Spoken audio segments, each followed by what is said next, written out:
Compose हो जाती हैं, समझ में नहीं आता। इसीलिए आर्किटेक्चर पार्ट में इसीलिए कॉल आउट्स को यूज़ करा गया है, डिटेल कॉल आउट को यूज़ करा जाता है ताकि आप उनको मार्क करके अलग सेपरेटली शो करा सकें सिस्टमेटिक वे में। इसीलिए इनको मार्क करा गया है, क्योंकि हम हर एक चीज़ को इसके बारे में, तो मैंने लास्ट टाइम बोला था कि आप लोग इसकी डिटेल्स को मेंशन करेंगे जो आपने ऑब्जेक्ट डिज़ाइन करा है अपना। कॉल आउट डिटेल्स बहुत इंपॉर्टेंट है। कभी कभी क्या होता है कि हम लोग कुछ मोल्डिंग्स वगैरह क्रिएट करते हैं फ्रंट एलिवेशंस में, सभी लोगों ने देखा होगा। अरे अब तो खैर, तो टाइप्स ऑफ बेड के नेम, जब तक आपको उनको कैटेगरी, आपने बहुत सारे बेड के ये डिज़ाइन कि आप सोर्स ऑब्जेक्ट को डिलीट करना चाहते हो, मैंने कहा यस। अब मैं देखो ऑफसेट कर रहा हूँ, तो ये सोर्स ऑब्जेक्ट है, डिलीट हो गया, डिलीट डिलीट।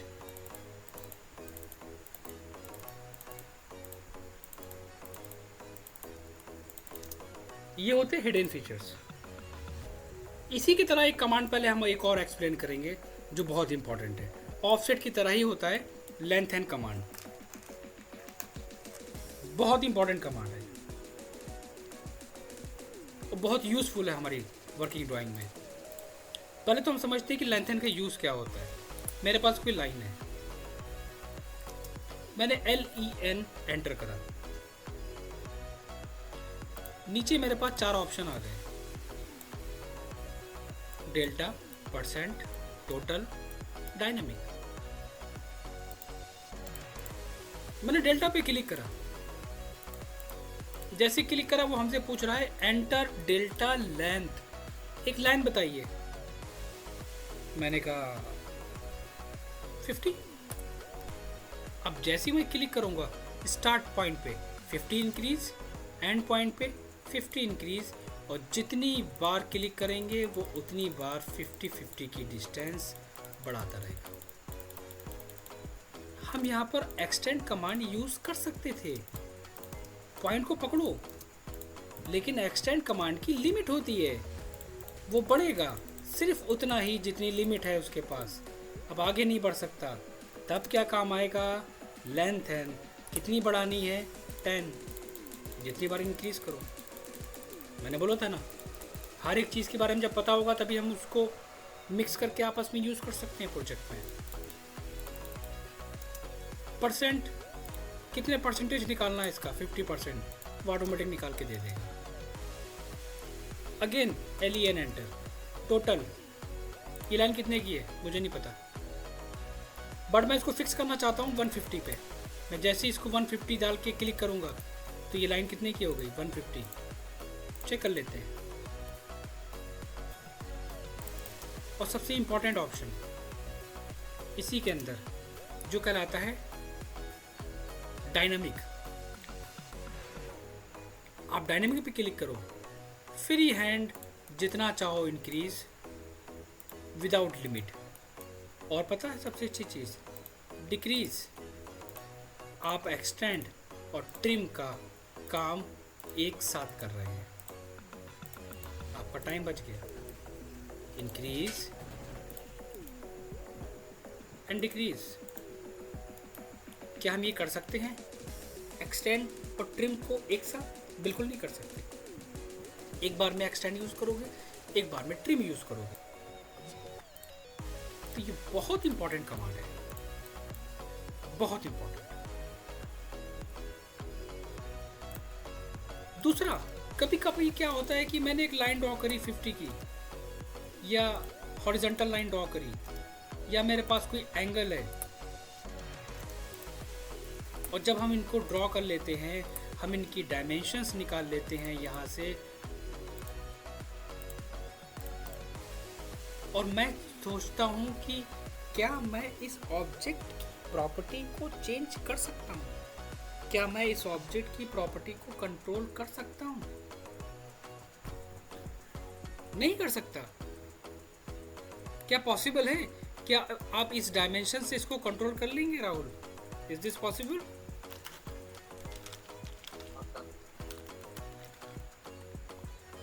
कैसे कर सकते हैं, कोई आइडिया?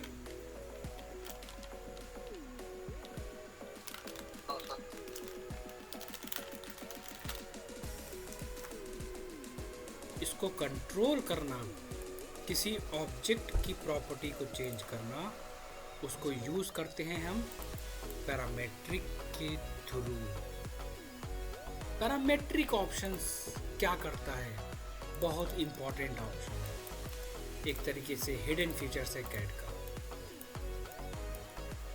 कहाँ मिलेगा पैरामेट्रिक? मेनू बार में, उसके अंदर डायमेंशनल कंस्ट्रेंट्स, अलाइंड, जो अलाइंड लाइन होती है किसी एंगल पे, ठीक है, उसी में फीचर्स है हॉरिजॉन्टल, वर्टिकल। आपने डायमेंशंस निकाल ली, ये तो बिल्कुल वैसे ही काम कर रहा है जैसे कि हम काम करते चले आ रहे थे अभी डायमेंशंस के साथ, कोई भी एक्स्ट्रा इसमें नहीं है। रेडियस, डायामीटर, फायदा क्या हुआ? D2 radius 1, dia 1, D1 distance 1, D2 distance 2, angle 1, angle 1, ये डिस्टेंस को मेंशन कर रहा है। मैं जैसे ही इसकी डिस्टेंस पे डबल क्लिक करूंगा, कितना? 150। कंट्रोल, डबल क्लिक कितना? 20। इजीली कंट्रोल कर लिया बिना एडिटिंग के। रेडियस 20, 50, बार बार डिलीट करने की ज़रूरत नहीं पड़ी, ऑब्जेक्ट को डिलीट करके दोबारा से बनाने की ज़रूरत नहीं पड़ी, बार बार एंगल लेने की ज़रूरत नहीं पड़ी, बार बार कमांड को टाइप करने की ज़रूरत नहीं पड़ी। एट ए टाइम आप एक बार में जितनी बार चाहो उतनी बार डिस्टेंस को चेंज कर सकते हो, आपको बार बार कमांड देने की ज़रूरत नहीं पड़ी। इसी के साथ इन्होंने एक और फीचर्स हमें दिया है जिसको कहा जाता है पैरामीट्रिक के अंदर ज्योमेट्रिक कंस्ट्रेंट्स। किसी को नहीं पता है वो यूज़ नहीं करता, क्योंकि उसको ये नहीं पता कि हम उसको यूज़ कहाँ करेंगे।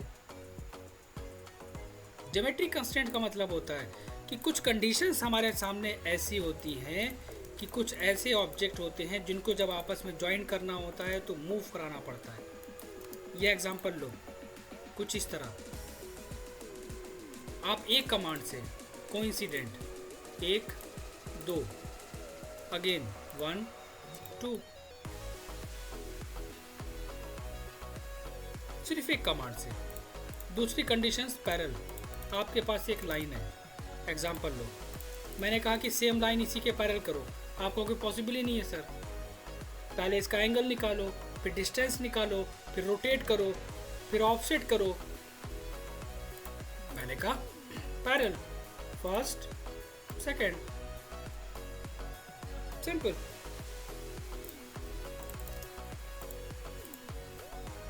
टेंजेंट, आपके पास कोई सर्कल है, कोई लाइन है, इसको टच कराओ, आप कितनी भी कोशिश कर लो मूव कमांड से, लेकिन वो मूव वहां पर हल्का सा गैप छोड़ देगा। लेकिन ज्योमेट्रिक के अंदर ये जो फीचर्स इन्होंने दिया है टेंजेंट का, फर्स्ट एंड सेकंड, ये आपको टेंजेंट का मार्क शो करा रहा है और बता रहा है कि दिस ऑब्जेक्ट इज टेंजेंट। कभी कभी ज़रूरत पड़ती है हमें, क्या मेरे पास मल्टीपल ऑब्जेक्ट हैं और उनको मैं एक साथ उन्हीं के सेंटर में प्लेस करना चाहता हूँ। आप कहोगे कि एक साथ पॉसिबल नहीं है sir,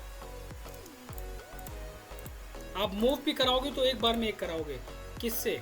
concentric, first, second.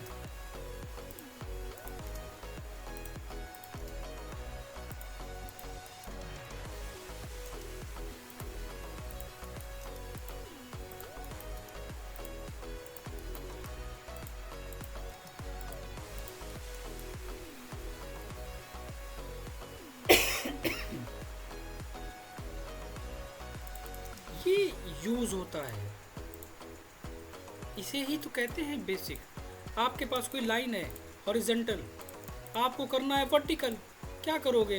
Rotate करोगे? नहीं, आपके पास फीचर्स है वर्टिकल, सिंपल, लाइन वर्टिकल हो गई।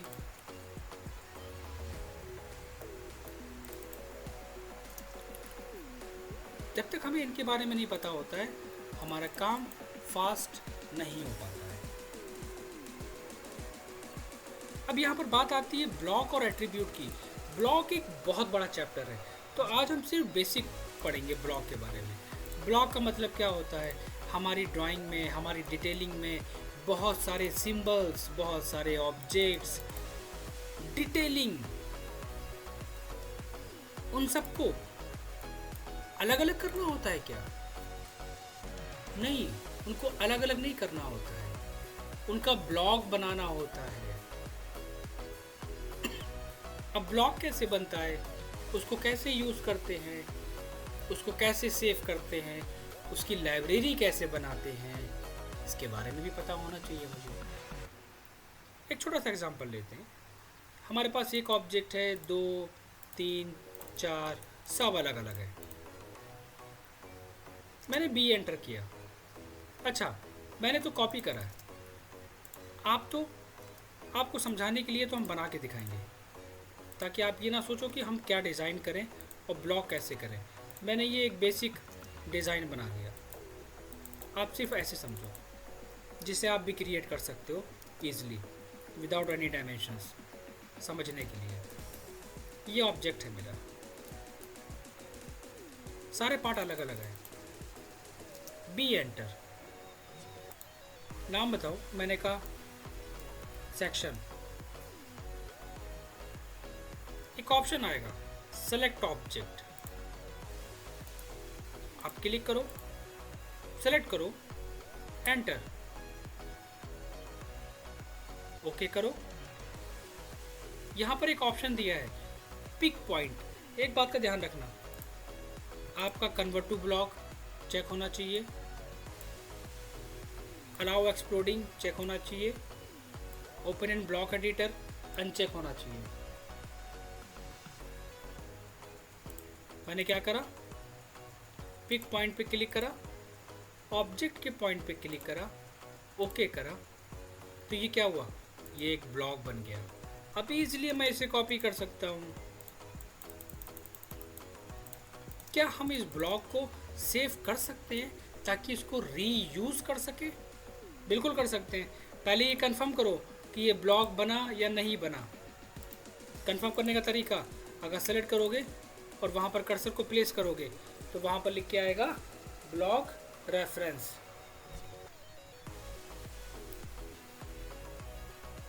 क्या करोगे, इस फाइल को सेव एज कर दो, इस फाइल को सेव एज कर दो डेस्कटॉप पे, कोई भी नाम डाल के। सबसे पहला स्टेप, फाइल को सेव करने के बाद एक कमांड होता है जो हम यूज़ करेंगे, जिसे कहते हैं टूल पैलेट, टीपी एंटर।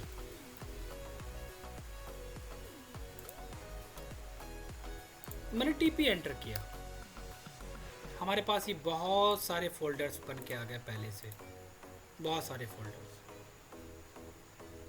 हमने किसी भी फोल्डर पे राइट क्लिक करा तो वहाँ में एक फीचर्स मिलेगा न्यू पैलेट।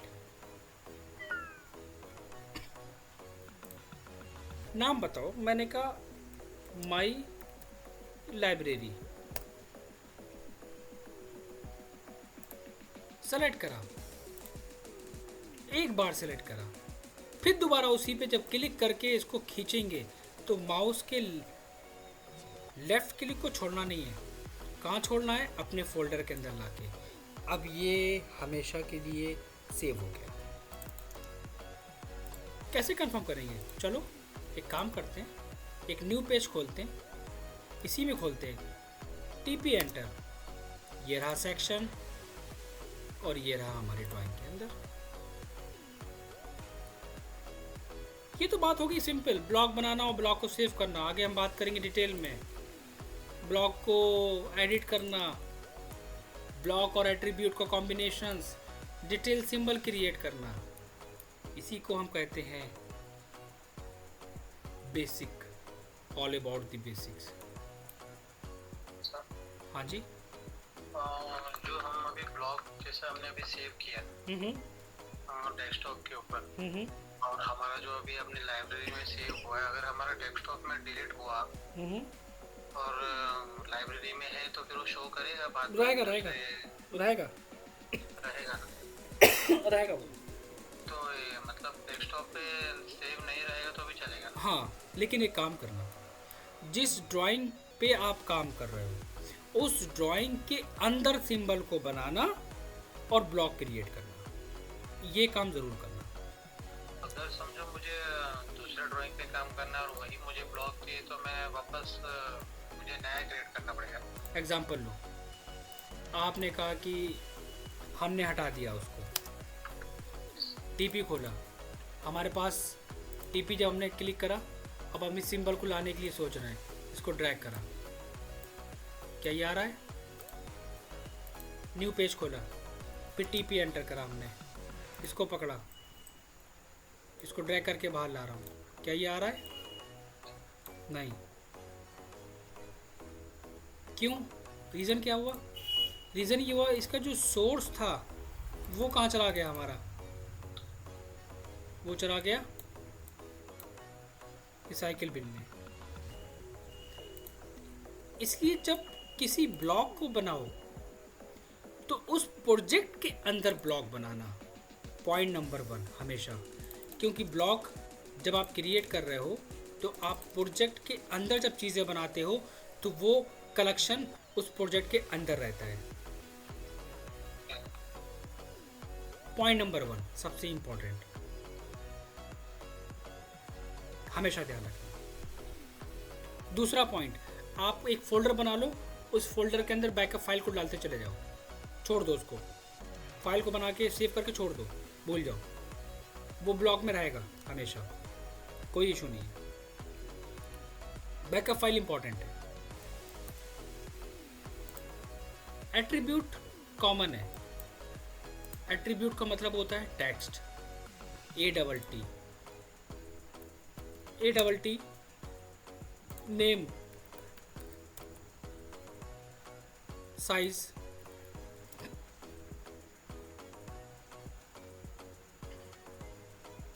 टेक्स्ट स्टाइल, बहुत सारे हैं। ओके करा, प्लेस कर दिया, ये एक सिंपल टेक्स्ट है। लेकिन एक और होता है जिसे हम लोग कहते हैं multi line text, empty enter. Empty और एट्रीब्यूट में डिफरेंस क्या होता है? हम जब एम्प्टी एंटर करके पहला पॉइंट और दूसरा पॉइंट देते हैं और यहाँ पर टाइप करते हैं बेडरूम, तो हमको फीचर्स मिलते हैं बहुत ज़्यादा। मुझको फ़ॉन्ट मिलता है, मैं फ़ॉन्ट को चेंज कर सकता हूँ, बोल्ड कर सकता हूँ, अपर केस लोअर केस कर सकता हूँ, कलर इफेक्ट चेंज कर सकता हूँ, साइज़ चेंज कर सकता हूँ, सिंबल्स ऐड करा सकता हूँ, यहाँ तक कि बुलेट एंड नंबरिंग भी ऐड कर सकता हूँ। इनके साथ साथ बहुत सारी फीचर्स इन्होंने ऐड कर दी है,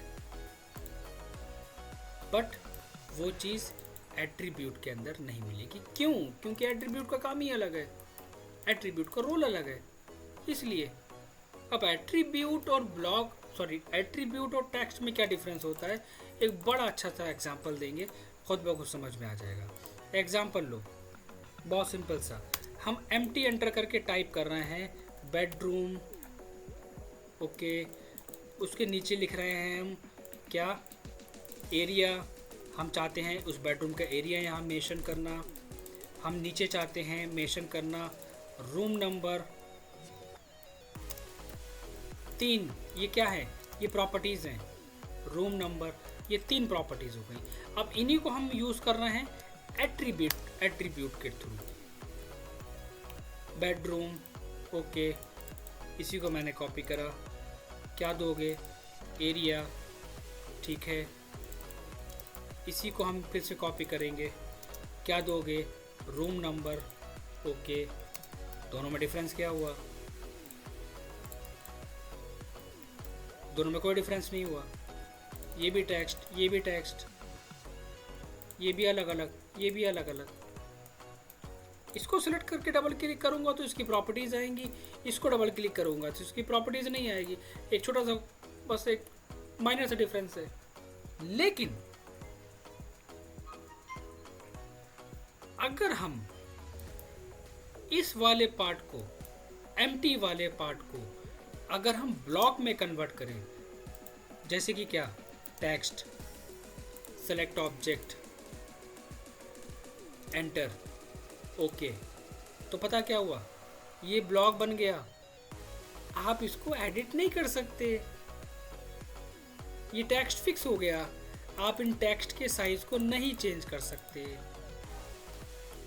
बट इसको अगर हम ब्लॉक बनाएंगे तब क्या होगा, जैसे ही ब्लॉक बनाएंगे वो ऑटोमेटिक प्रॉपर्टीज दे देगा। रूम नंबर बताओ, मैंने कहा रूम नंबर 02।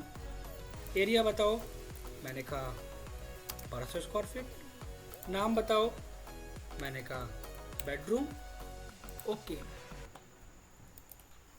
क्या ये अलग अलग है? नहीं, ये एक है। This is called the combination of attribute and text, sorry attribute and block. फिर एक क्वेश्चन दिमाग में आ गया, क्या हम इन दोनों को हटा नहीं सकते? आप डबल क्लिक करो, किसको हटाना है? एरिया को, बैक स्पेस, किसको? रूम को, बैक स्पेस। फिर से ऐड करना है, डबल क्लिक करो, क्या देना है? एरिया 12, जो भी है। यही तो है मेन पार्ट, इसी को तो कहते हैं डिटेल। यही तो कहलाती है डिटेलिंग करना। जब तक इनके बारे में नहीं पता होगा, चीज़ों को कैसे मेंशन करोगे? रूम नंबर, आप चीज़ों को एडजस्ट कर सकते हो अपने अकॉर्डिंग। बेडरूम, ओके, ये एक है। ये कहलाता है क्या? ये कहलाता है एट्रीब्यूट और ब्लॉक का कॉम्बिनेशन। एट्रीब्यूट एंड ब्लॉक का कॉम्बिनेशन। इसकी प्रैक्टिस करना पड़ेगी, क्योंकि अभी तो हमने सिर्फ एक छोटा सा एग्जांपल दिया है एट्रीब्यूट एंड ब्लॉक का। अभी तो हमने पूरी बात एक्सप्लेन भी नहीं करी है, और अभी तो हम सिर्फ एक बेसिक पे चलना है। एट्रीब्यूट एंड ब्लॉक की डिटेल और उसका यूज़ वो तो हम आगे देखेंगे। समझ में आया?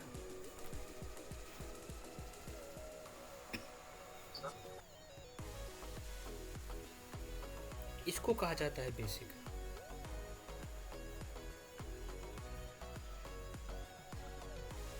This is all about the basic.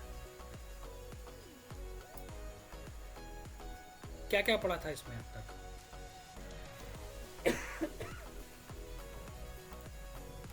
उसने तो थोड़ा सा ब्लॉक तो पढ़ा था।